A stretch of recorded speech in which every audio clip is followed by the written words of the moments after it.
I heard those whispered words from my 5-year-old daughter before my deployment. Mom hurts me when you're gone.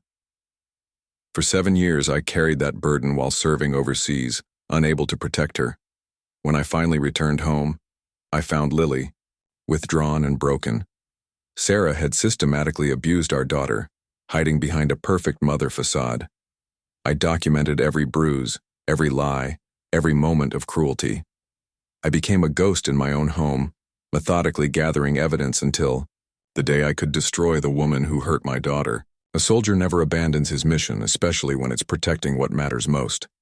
The door splinters as police storm in. Sarah's face morphs from shock to rage as officers read her rights. I stand in the corner, tablet in hand, displaying footage of Sarah slapping our daughter and saying, "You were a mistake I've been paying for all my life. You planned this, all of it," Sarah screams as they drag her past me.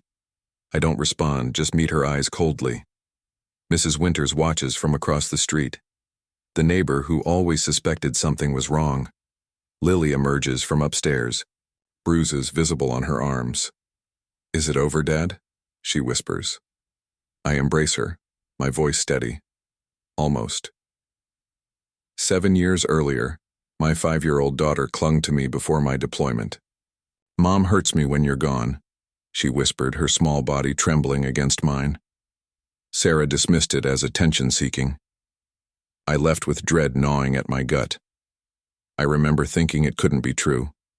Sarah was strict, maybe, but abusive? No, yet doubt followed me across oceans like a shadow. For 7 years, I lived with that whisper echoing in my mind. The video calls where Lily seemed withdrawn. The excuses Sarah made when Lily couldn't come to the phone. The neighbor's cryptic email suggesting something wasn't right. Every time I requested leave, Sarah found reasons to delay my visit. Family emergencies that resolved too quickly. House renovations that made staying impossible. I should have pushed harder. I should have known. When I finally walked through our front door, the joyful reunion I'd imagined dissolved into a nightmare. Lily was 12 now, a ghost of the vibrant child I'd left behind. Her eyes darted nervously to Sarah before she hugged me. I saw the flinching when voices were raised, the way she made herself small at the dinner table. Looking back, I should have seen the signs from that first moment. The way Lily held herself, arms wrapped protectively around her middle. The silent plea in her eyes. Sarah played the role of devoted mother flawlessly, blaming Lily's behavior on difficult teenage years and missing her father. I smiled and nodded. I embraced Sarah like a loving husband, but inside, something froze solid.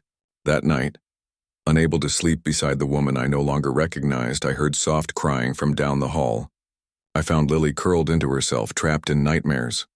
"Please don't, Mom," she whimpered, still asleep. When I touched her shoulder to wake her, she recoiled violently, backing against the headboard, eyes wild with fear. "I'm sorry," she whispered, automatically. "I'll be quiet." My daughter was afraid of being comforted. My soldier's discipline was all that kept me from confronting Sarah then and there. I didn't know it then, but that moment cemented my resolve. This wasn't just strictness misinterpreted. This was systematic abuse. The next day, I visited Lily's school, speaking with her teacher under the pretense of catching up on her education. "Lily's attendance has been inconsistent," Ms. Reynolds said carefully. "When she does come, she's often unprepared." "Has Sarah been involved?" I asked, keeping my tone casual. Ms. Reynolds glanced at the door before answering. "Mrs. Keller attends all parent-teacher conferences. She's very concerned about Lily's image." Image, not well-being. Image. Driving home, I remembered the day I left. Lily clinging to me, her desperate whisper. The truth had been right there. I gripped the steering wheel until my knuckles went white.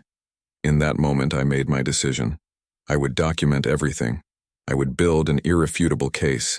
And I would destroy Sarah completely for what she'd done to our daughter. As a soldier, I was trained to be methodical under pressure, to gather intelligence before acting, to create contingency plans. Sarah had no idea who she was dealing with. I returned home, greeting Sarah with a kiss on the cheek, playing the role of the oblivious husband trying to reconnect after years away. She believed it. Why wouldn't she? She'd controlled the narrative for 7 years. "How was the school visit?" she asked over dinner, her tone pleasant but eyes watchful. "Good," I replied. "Ms. Reynolds seems concerned about Lily's attendance." Sarah's smile tightened almost imperceptibly. "We've had some health issues. Nothing serious." Across the table, Lily stared at her plate, shoulders hunched. I had always been a good soldier. Now I would be a ghost in my own home, watching, recording, building my case with military precision. That night, while Sarah slept, I ordered hidden cameras. Small, undetectable, with cloud storage Sarah couldn't access. I researched child abuse cases, studied how to document evidence properly, contacted a lawyer specialized in family abuse cases. My rage was a cold, steady flame now. Controlled, directed, the kind that burns hottest and longest. I had failed to protect Lily. For 7 years, I wouldn't fail her again. Looking back at that first week, I realized Sarah never suspected what was coming. She believed her performance as the perfect mother was flawless. She believed I was the same trusting man who left 7 years ago. She had no idea I'd been transformed by war and by grief. No idea that behind my smiles I was already dismantling her world piece by calculated piece. When I tucked Lily in that night, she asked in a small voice, "Are you staying this time?" "Yes," I promised, smoothing her hair. "I'm never leaving you again." Some vows are sacred. Some promises transcend everything else. As I watched my daughter finally relax into sleep, I renewed my silent pledge. Sarah would pay for every tear, every bruise, every moment of fear she'd inflicted. A soldier never abandons his mission. A father never fails his child twice. 3 weeks after my return, I sit alone in a hotel room. On my laptop screen, footage from hidden cameras plays. My military training served me well. The cameras are undetectable, placed strategically throughout our home. I watch Sarah transform the moment I leave for errands. Her mask slips, revealing contempt as she berates Lily for minor infractions. "Can't you do anything right?" Sarah snaps, voice sharp enough to cut. "You're just like your real father. Worthless." My blood runs cold. Real father? I rewind, watch again. A new piece of the puzzle clicks into place. In my years of service, I've learned to control my reactions. It's keeping me sane now. I document the timestamp, add it to my growing file of evidence. That night I lie awake beside Sarah, her breathing even and peaceful. How can she sleep so soundly after what she's done? A sound from down the hall pulls me from dark thoughts. Whimpering. I slip from bed, follow the noise to Lily's room. She's trapped in nightmares, tears streaming down her face. "Please don't, Mom," she cries in her sleep. I reach out to comfort her. She recoils violently, backing against the headboard. "I'm sorry," she whispers automatically. "I'll be quiet now." My heart breaks all over again. This isn't a child seeking attention. This is trauma, etched into her very bones. I remember watching soldiers with PTSD, the same reactions, the same fear. The next day, I visit Lily's school again. The guidance counselor meets me privately. "Mr. Keller, we've had concerns," she admits. "But Mrs. Keller always has explanations, medical conditions, family stress." "Has anyone filed a report?" I ask. She looks down. "Once, 2 years ago, Mrs. Keller convinced the investigator Lily was acting out for attention." I nod, keeping my face neutral. Inside, rage burns hotter. The system had failed my daughter too. Looking back, I realize I was gathering more than evidence. I was building the case for Sarah's complete destruction. After the school, I take Lily for what I call a routine checkup. A doctor I researched carefully, known for identifying abuse. These bruises, the doctor notes, photographing them carefully. And she's underweight. There's evidence of an untreated chronic condition. Each report goes into my digital vault. Meticulously organized, Irrefutable evidence.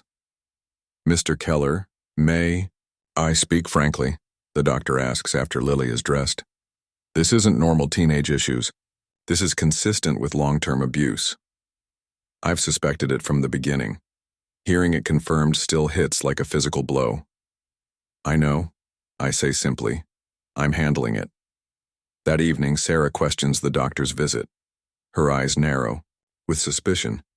Just catching up on her health, I explain. 7 years is a long time. She smiles, but it doesn't reach her eyes. You've become quite the involved father suddenly. I know what she's doing, trying to make me doubt myself. I smile back, matching her false warmth. I have a lot of time to make up for. Later, I take Lily for ice cream alone, a small step in gaining her trust. We sit in my car, away from prying ears. Lily, I say gently, you know you can tell me anything, right? Nothing you say will make me love you less. She stares at her melting ice cream. Mom says you'd leave again if you knew how bad I am. The words cut deeper than any battlefield injury. I'm never leaving you again, I promise. And you're not bad, Lily. You're the best thing in my life. For a moment, hope flickers in her eyes. Then fear returns. She's heard promises before. I didn't realize then how much work it would take to earn back her trust. Trust that should have been automatic between father and daughter. That night, I review my evidence. Videos of Sarah's verbal abuse, medical reports documenting neglect, school records noting excessive absences. It's not enough. Not yet.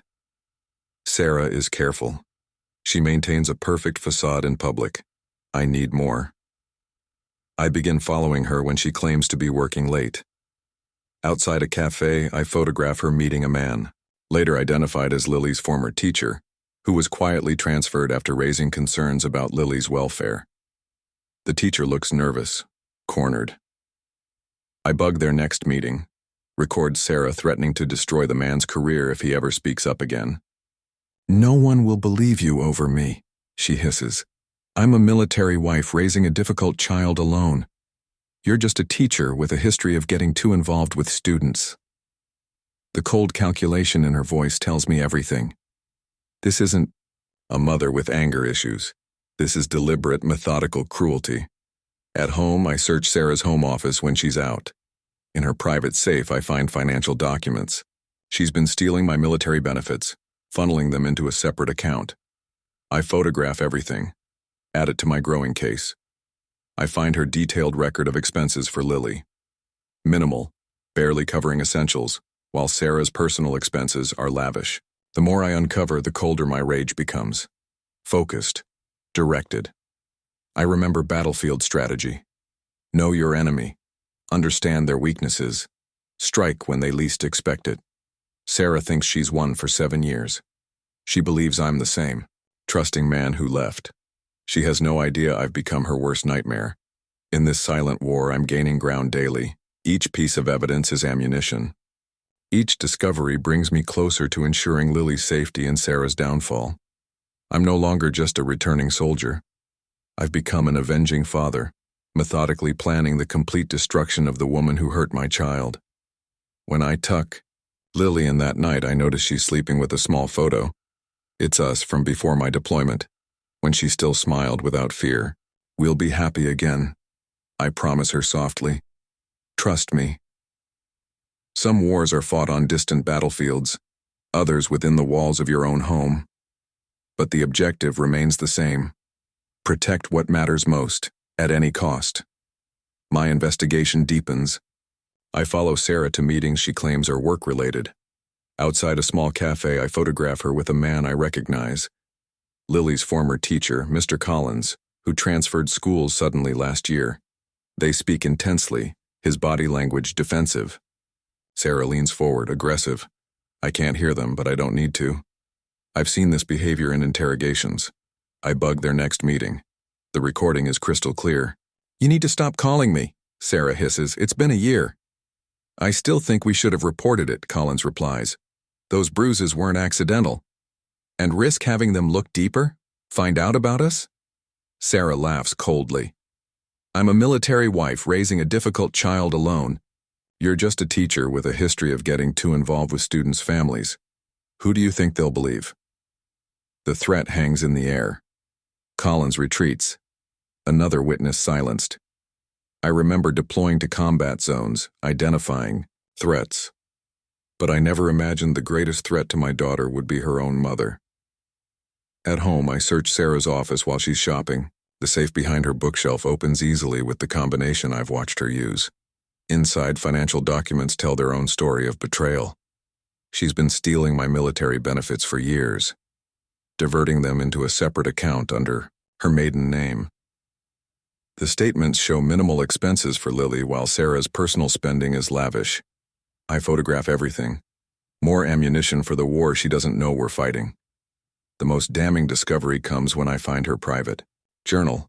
Reading it feels like plunging into ice water. Another letter from Mark today, his pathetic concern for Lily. If he knew she wasn't even his, he'd abandon her just like James did. Sometimes I look at her and see only him, the mistake that ruined my life. I read it 3 times. Each word a knife. Lily not mine? A genetic test will confirm, but it changes nothing. I've been her father in every way that matters. Looking back, this should have broken me. Instead, it crystallized my resolve. The betrayal was deeper than I imagined, but so would be my revenge. I research James and find connections to Sarah's past. A college boyfriend who vanished from her life shortly before we met. I track him down through social media. The timeline matches. The resemblance to Lily is subtle but present. I order a DNA test kit. When it arrives, I collect samples discreetly. A strand of Lily's hair from her brush, my own saliva. The results confirm what Sarah's journal suggested. I am not Lily's biological father. For one moment I waver, then strengthen my resolve. Biology means nothing. I've been Lily's father since the day she was born. Sarah, her biological mother, has been only a source of pain. The ultimate betrayal should shatter me. Instead, it becomes another piece of my arsenal. I discover more. Sarah has been withholding Lily's medication for a chronic condition, using it for herself. I record her doing this, adding it to my evidence. Each revelation fuels my determination. This isn't just abuse, it's calculated cruelty against a child by the one person who should protect her most. I didn't know it then. But discovering I wasn't Lily's biological father would become the turning point in my revenge. Not because it weakened my love for her, but because it revealed the full extent of Sarah's deception. When Lily comes home from school with a perfect math test, Sarah barely glances at it. Put it away. I need to talk to your father about dinner with my boss. Later, I find Lily in her room, the test crumpled in the trash. This is really good work, I tell her, smoothing it out. I'm proud of you. She looks up surprised. Really? Really, I assure her. You're smart and capable, Lily. Don't let anyone tell you differently. For a moment, her smile returns. The smile I remember from before my deployment. It strengthens my resolve. That night, I find her medication hidden in Sarah's bathroom cabinet. She's been keeping Lily symptomatic to justify absences from school, to maintain the narrative of a sickly, difficult child. I replace the pills in Lily's bottle, making it look untouched. I document everything with photographs, timestamps. As a soldier, I was trained to observe, plan, and execute. Sarah has no idea she's under surveillance. No idea her world is being quietly mapped for destruction. I create a secure email account, begin compiling all evidence into an irrefutable dossier. I contact a lawyer specializing in abuse cases, sharing selected evidence. Together, we build a case that will not only remove Lily from Sarah's custody, but ensure criminal charges. I document every interaction with Child Protective Services, record calls, ensure multiple backup copies of all evidence exist in secure locations. Looking back, I realize I was no longer just gathering evidence. I was building a weapon. One that would dismantle Sarah's life with the same methodical precision she'd used to hurt our daughter. Sarah begins to sense something is changing. I notice her watching me, becoming more cautious. She increases her control over Lily, limiting her time with me. She needs structure, Sarah insists when I suggest taking Lily fishing. Her therapist agrees. Therapist? Another lie. I've checked. Lily hasn't seen a therapist in 3 years, despite Sarah charging the insurance for visits. This only accelerates my timeline. I create packets of evidence for Sarah's workplace, detailing financial fraud. I prepare materials for her family, showing the reality of who she is behind closed doors. I construct a timeline of abuse spanning 7 years, annotated with medical reports, school records, and damning photographs. The trigger comes when Sarah catches Lily speaking freely with me about her school day. A small moment of normalcy that enrages Sarah. Later, thinking I've left for a veteran support group, she storms into Lily's room. I've anticipated this. A hidden camera captures everything. What lies have you been telling your father? Sarah demands. Nothing, Lily answers, voice small. We just talked about school.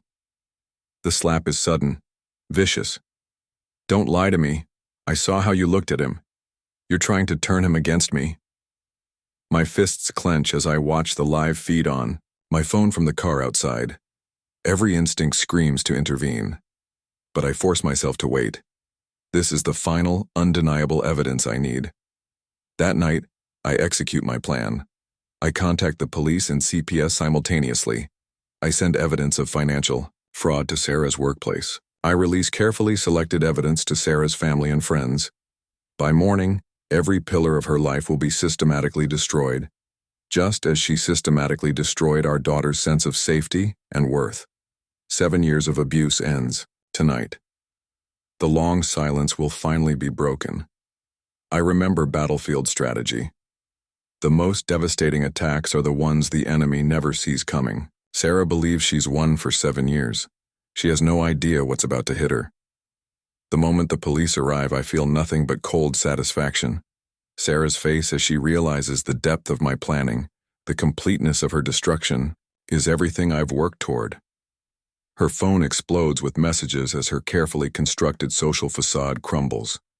Her workplace calls to terminate her employment for financial irregularities. Her family calls, horrified by what they've learned. Her lover distances himself, unwilling to be associated with her crimes. Mrs. Winters, the neighbor, approaches me as the police car pulls away. I tried to tell you, she says quietly. Those emails. I was afraid to say more. She threatened me. I know, I tell her. It's over now. My military training taught me to anticipate and counter every possible enemy response. Sarah never stood a chance. As Sarah is processed at the police station, I meet with my lawyer to discuss the custody case. The evidence is overwhelming. Photos, videos, medical reports, financial documents, a complete record of 7 years of systematic abuse. Sarah's family attempts to intervene, claiming I've orchestrated a vendetta. I silently show them videos too disturbing to distribute widely. They leave ashen-faced, withdrawing their support. Her parents call that evening. We had no idea, her father says, voice breaking. All these years she told us Lily was difficult, sickly. She lied to everyone, I reply simply, including me. I remember my first deployment, preparing for every contingency. This was no different. I anticipated Sarah's every defense and countered it before she could make it. Her lawyer, seeing the overwhelming case against her, suggests a plea deal. I refuse. I want the full process, every detail of Sarah's abuse exposed in court. The media picks up the story. Decorated soldier returns home to discover years of child abuse. Public opinion solidifies against Sarah. Former colleagues come forward with suspicions they'd never acted upon. The teacher who was silenced finally speaks out. I should have pushed harder, Mr. Collins admits in his statement. I knew something was wrong. Too little, too late. But another nail in Sarah's coffin. Looking back, I realize how complete her destruction was. Reputation destroyed, career ended, freedom taken. My revenge wasn't loud or violent, but methodical, and absolute. That night, Lily and I have dinner alone for the first time. She sits at the table, still tense, waiting for the other shoe to drop. "Is Mom coming back?" she asks, voice small. "No," I tell her firmly. "She can't hurt you anymore." She nods, processing this. "Are you going to leave again?" "Never, I promise. It's just you and me now." A hint of relief crosses her face. The first step in a long journey of healing. The next day we begin transforming the house. New paint, new furniture, removing all traces of Sarah, creating a safe space for Lily to recover. I find her medications hidden throughout Sarah's belongings. Prescription refills that should have gone to Lily, keeping her chronic condition controlled. Sarah had been deliberately keeping her sick. Another form of control. I establish a proper treatment plan with a new doctor. Within weeks, Lily's physical symptoms improve dramatically. She begins to sleep through the night without nightmares. Small victories, but significant ones. 6 months pass. We attend therapy together. Lily is slowly healing, beginning to trust again, to believe she deserves kindness. We've started new traditions, building a life focused on healing. I remember battlefield medics treating wounded soldiers. Some injuries leave scars that never fully fade, but healing is still possible. Lily's trauma won't disappear overnight, but I see improvement every day. Then comes the custody hearing. Sarah's final stand. From jail, she's fighting for partial custody upon release, claiming rehabilitation and remorse. I arrive prepared for every argument. Her lawyer presents a rehabilitation plan, character witnesses who haven't seen her in years, promises of changed behavior. The judge listens impassively. When it's my turn, I present the complete documentation of abuse, the medical records, the financial theft, the testimony from Lily's teachers and doctors, the videos of Sarah's cruelty when she thought no one was watching. In a desperate move, Sarah plays her final card. He's not even Lily's biological father. Her lawyer presents the evidence, expecting shock, expecting to weaken my case. I rise calmly. "I've known for 3 months," I say. "I had DNA tests done, and it changes nothing." I address the judge directly. Biology doesn't make a father. Standing by while she suffered would make me no man at all. I've been Lily's father in every way that matters since she was born, while her biological mother was the source of her suffering. Sarah crumbles as her final weapon is neutralized. The judge awards me full custody, terminating Sarah's parental rights permanently. Outside the courthouse, Lily takes my hand. "Is it really over now?" "Yes," I tell her. "It's really over." The relief in her eyes is worth everything. Worth the sleepless nights gathering evidence. Worth the rage I controlled and channeled. Worth the pain of discovering I wasn't her biological father. After the hearing, I receive a letter from Sarah in prison. It begs forgiveness, claims she's changed, that she deserves another chance. For a moment, I consider mercy, then burn the letter without reading beyond the first line. Some betrayals are beyond forgiveness. Some wounds can never be undone. That evening, Lily places a drawing on my desk. It shows her and me standing together outside our home. In the corner, barely visible, is a small dark figure crossed out with violent scribbles. "I made this for you, Dad," she says simply. My eyes fill with tears as I realize my daughter has erased Sarah from her life completely. "It's perfect," I whisper. Looking back, at my deployment, I remember the moment I decided to enlist, to protect those who couldn't protect themselves. I never imagined my greatest battle would be fought not on foreign soil, but in my own home, against the woman who should have been my partner in keeping our daughter safe. I still have nightmares, sometimes. Not of combat, but of those 7 years when Lily suffered while I was too far away to help. I wake from them and check on her, reassuring myself that she's safe now. We're rebuilding day by day. Her smile returns more often. She brings home friends from school. She tells me about her day without fear of saying the wrong thing. Small victories. But they matter most. My fellow soldiers sometimes ask if I regret my methods, if I could have found a more merciful solution. I think of Lily's flinching at sudden movements, the bruises that took months to fade, the years of psychological torture. No, there is no mercy for those who hurt children, especially not their own. I was trained to be a protector, to eliminate threats. Sarah made herself the greatest threat to our daughter's well-being. I responded accordingly. A soldier never abandons his mission. A father never fails his child twice. 1 year has passed since Sarah's arrest. Lily and I have settled into a new normal.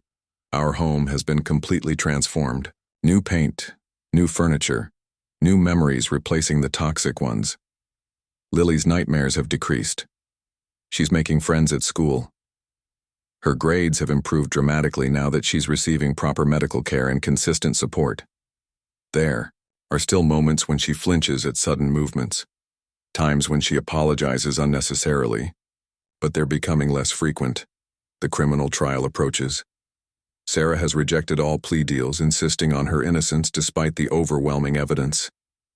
Her desperation reeks of someone who's lost everything and has nothing left to lose. I spent my military career preparing for worst-case scenarios. This is no different. We prepare Lily carefully for what's to come, working with her therapist to ensure she understands what will happen without being re-traumatized. When the day arrives, the courtroom is packed. Media coverage has made this a high-profile case. The decorated soldier who returned home to discover his wife had been abusing their daughter for years while he served overseas. I spot Sarah's parents in the back row. They avoid my gaze. Their initial defense of their daughter crumbled under the weight of evidence. Now they sit in silent witness to her crimes. Looking back, I realize how completely I dismantled Sarah's support system. Every pillar she relied on had been systematically destroyed by her own actions, exposed through my meticulous documentation. Sarah enters in handcuffs. She's lost weight, her designer clothes replaced by prison attire. Her eyes search the courtroom until they find me. The hatred there would be chilling if I hadn't become immune to her. The prosecution presents its case methodically. The videos I recorded, the medical reports, the financial documents showing how she diverted funds meant for Lily's care, teacher testimonies about suspected abuse they'd reported, but that had been dismissed. Mrs. Winters, our neighbor, takes the stand. I tried to intervene several times, she testifies. I called CPS twice, but Mrs. Keller was convincing.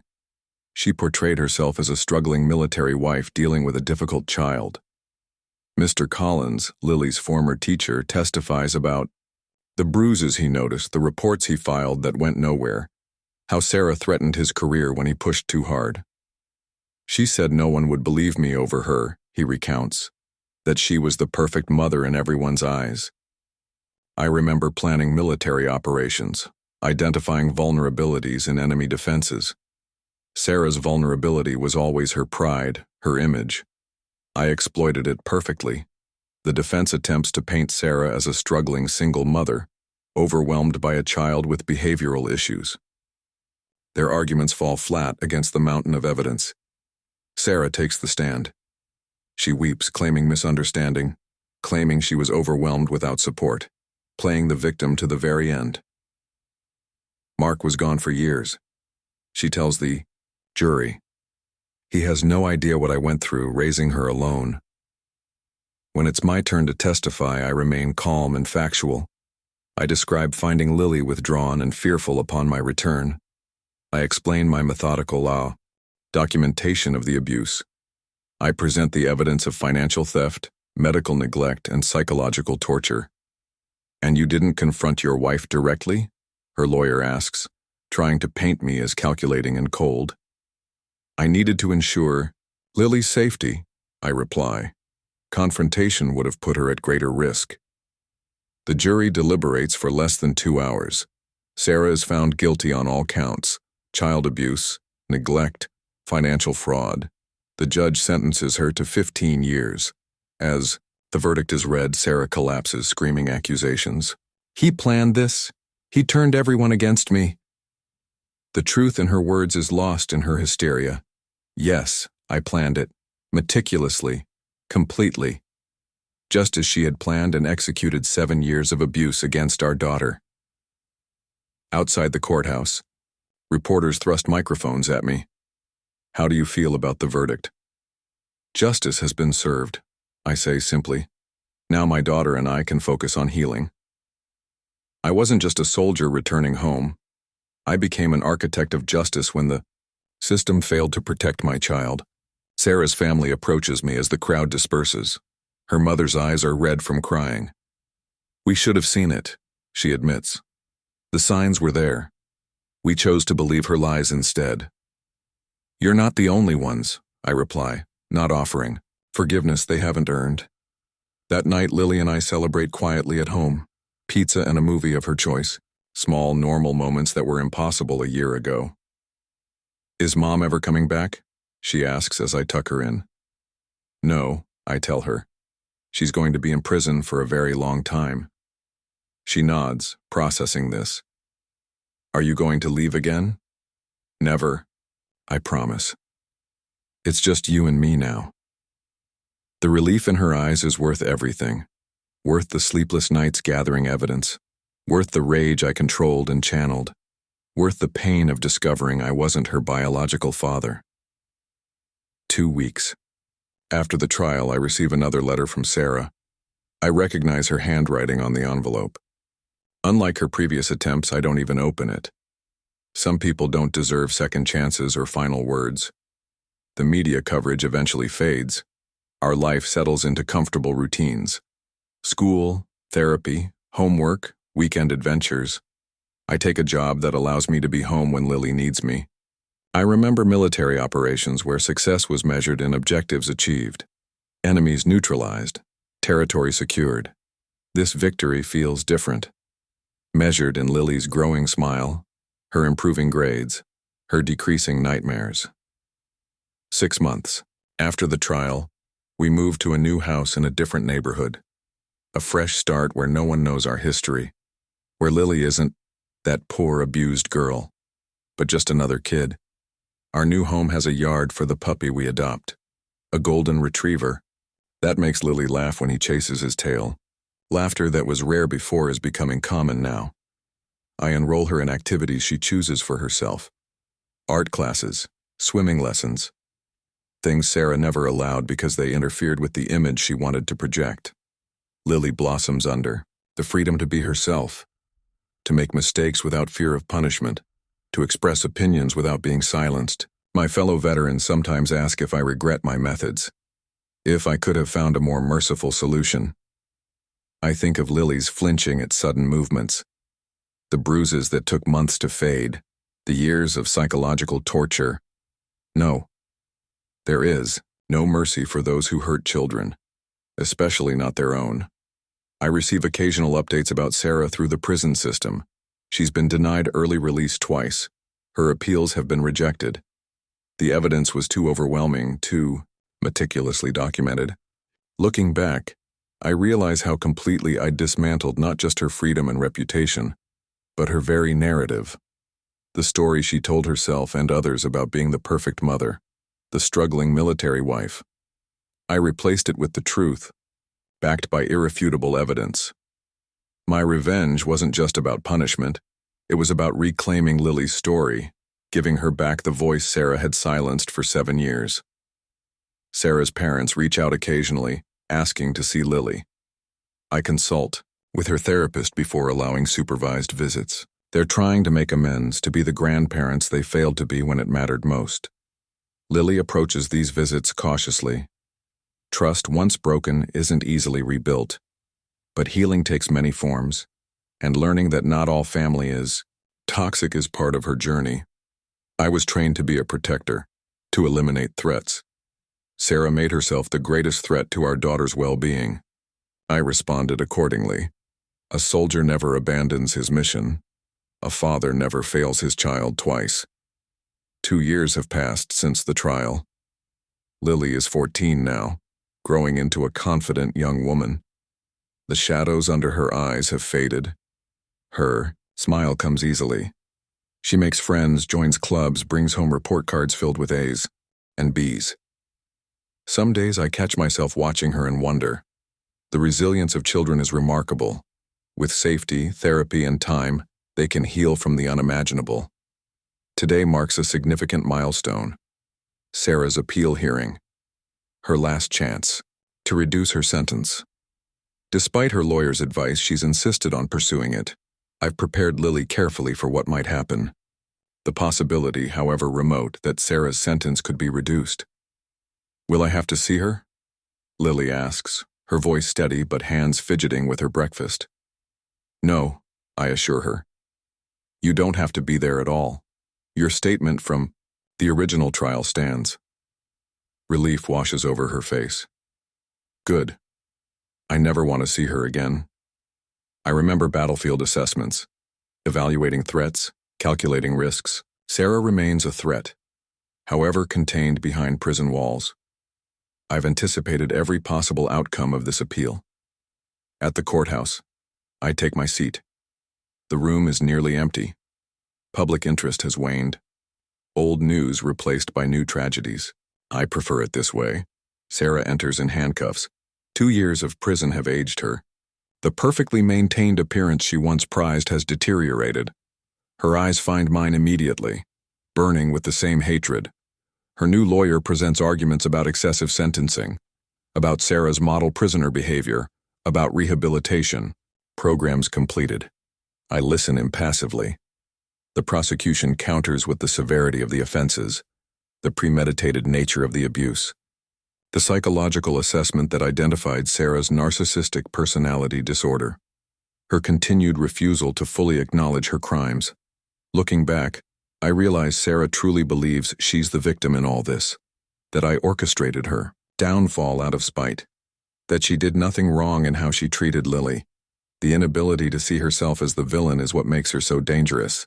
The judge reviews the evidence again, my meticulous documentation, the videos, the medical reports, the financial records, the complete dismantling of Sarah's defense. The appeal is denied. Her sentence stands, 15 years, with the possibility of parole after 10. By then, Lily will be an adult, able to decide for herself whether Sarah deserves any place in her life. As the guards lead Sarah away, she turns to me. This isn't over, Mark. She's not even yours. The old blow lands differently now.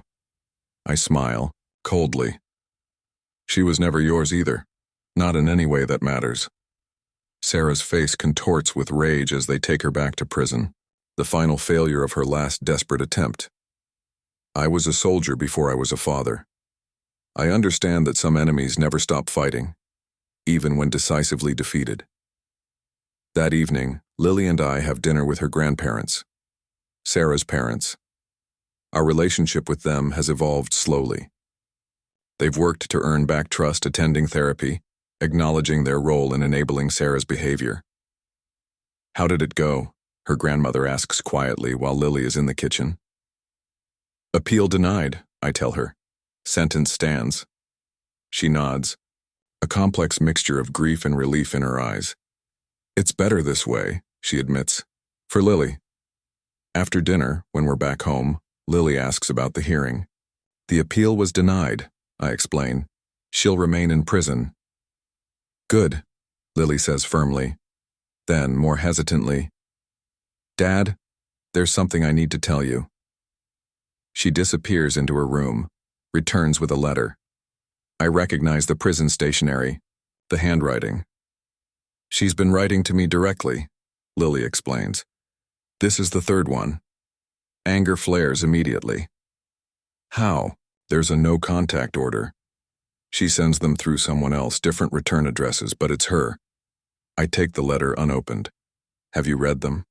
The first one, Lily admits. She said she was sorry, that she'd changed, that I was punishing her unfairly. Her voice grows stronger. It was all about her, Dad. Not really about me at all. Pride swells in my chest. My daughter sees through the manipulation now. I didn't open the others, she continues. I want them to stop coming. I remember combat, zones, how some threats require direct confrontation. I'll handle it, I promise her. The next day I contact the prison authorities and my lawyer. Sarah has violated the no-contact order. New charges are filed. Her already limited privileges are revoked. The hidden channel she was using to send letters is exposed and closed. Her cell is searched. They find a journal filled with plans for when she's released. Ways to regain custody of Lily. Methods of making me pay for what I've done. The discovery extends her sentence by 3 years. No possibility of parole until Lily is 21. I didn't know it then, but Sarah's persistent attempts to reach Lily would be the final nail in her coffin. Her inability to respect boundaries, to acknowledge the harm she'd caused, confirmed every assessment of her as a continuing threat. Life settles back into its rhythm. Lily focuses on school, on friends, on the future. She talks about college, about becoming a child psychologist. To help kids like me, she explains. We celebrate her 15th birthday with a party. Friends from school, her, grandparents, my military buddies and their families. Normal, happy chaos fills our home. Later, after everyone has gone, Lily sits beside me on the porch swing. I have something for you, she says, handing me a carefully wrapped package. Inside is a photo album, but not just any album. It's filled with new pictures. Lily and me at her school events, hiking trips, holiday celebrations, 2 years of new memories carefully preserved. I wanted us to have good memories to look at, she explains, not just the old ones with her in them. I hug her tightly, unable to speak past the lump in my throat. I remember battlefield victories, the relief when missions succeed, the pride in protecting what matters most. No victory has ever felt as profound as this quiet moment with my daughter. 6 months later, we receive news that Sarah has been caught, attempting to send messages to Lily again, this time through another inmate's communication channels. The prison board reviews her case. She's transferred to a higher security facility further from us. Her parents visit less frequently now. The continuous evidence of their daughter's refusal to respect boundaries, to acknowledge her crimes, has worn down their hope for redemption. We'll always love her, her father tells me sadly. But we understand now why she can never be part of Lily's life again. I was trained to neutralize threats permanently. With Sarah, I've achieved that goal not through violence, but through justice and protection. Her own actions continue to ensure her isolation, her punishment, her removal from our lives. Lily flourishes in her freedom from fear. She joins the swim team, discovers a talent for photography, makes the honor roll consistently. The shadows that once haunted her eyes appear only rarely now. One evening, I find her in the study, looking through old photos from before my deployment, pictures of the 3 of us when we appeared to be a normal, happy family. I used to think those times were real, she says quietly, that we were happy before you left, and something changed while you were gone. What do you think now? Asks sitting beside her. I think she was always the same, she just hid it better when you were around. The insight surprises me. She's right, of course. Sarah didn't become abusive during my absence. She merely stopped concealing her true nature. You saved me, Dad, Lily says simply. I don't know if I would have survived 7 more years with her. A soldier is trained to protect. A father is born to love. Sometimes the greatest victory is simply ensuring your child can grow up without fear, without pain, without the constant threat of those who should love them unconditionally, but choose cruelty instead. Lily places a drawing on my desk that evening. It shows her and me standing together. In the corner, barely visible, is a small, dark figure crossed out with violent scribbles. I made this for you, Dad, she says simply. My eyes fill with tears, as I realize my daughter has erased Sarah from her life completely. It's perfect, I whisper,